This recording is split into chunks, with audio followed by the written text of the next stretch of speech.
সে একজন রেপিস্ট। সৌমিক অধিকারী হুরুপে ডলফিন, সে কি আসলে একজন রেপিস্ট? তো হে বাঙালি, আজকে আমরা কথা বলবো সৌমিক অধিকারীকে নিয়ে, যে একজন কন্টেন্ট ক্রিয়েটারের লিস্টে ভালো বিজ্ঞ নাম।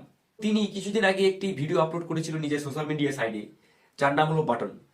তিনি এই ভিডিওতে মূলত দেখাতে চেয়েছিলেন যে পশ্চিমবঙ্গের শাসক দল খারাপ খারাপ দিকগুলি সে তুলে ধরেছিলেন। এখন ভিডিওটি আপলোড হওয়ার পর 3-4 দিনের মধ্যে ভিডিওটি মিলিয়ন পার করে গিয়েছে। তারপরে হঠাৎ করে তার নামে এফআইআর হয়। সে একজন রেপিস্ট। একজন মেয়ে, তার মুখ দেখা যায়নি, সে একটি ভিডিওতে বক্তব্য বলে যে তার সঙ্গে কেমন করে হেনস্থানি করেছে, তাকে ঘরে বন্দি করে রেখেছে, তার সঙ্গে কি কি অন্যায় অবিচার করেছে। এখন এসব হওয়ার পরে তাকে এফআইআর করার পর তাকে বাড়ি থেকে তুলে নিয়ে যাওয়া হয়।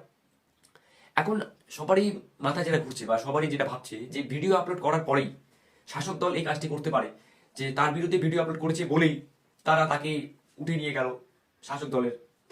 আর একটা দিক হলো যে আমরা কিন্তু তাকে সোশ্যাল মিডিয়া সাইটে ফলো করি। তার ব্যক্তিগত জীবনের ক্ষেত্রে আমরা যতটুকু সে জানায় ততটুকুই জানি, তার থেকে বেশি আমরা কিছু জানি না। কিন্তু একটা মানুষকে দেখলে টের পাওয়া যায় সে কেমন ধরনের হবে।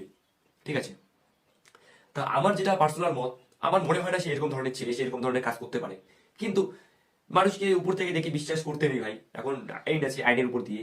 কিন্তু শাসক দলের উপর যে একটি চাপ দেওয়া হচ্ছে, সেটিও একটি ভাবার বিষয় যে ভিডিও আপলোড করার পরেই কেন এইসব ধরনের কাহিনী হচ্ছে।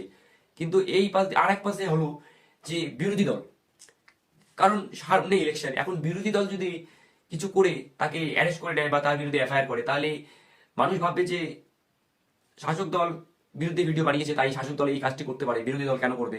রাজনীতি খুব একটি জঘন্য জিনিস, রাজনীতি থেকে যত দূরে থাকা যায় তত ভালো। ধন্যবাদ।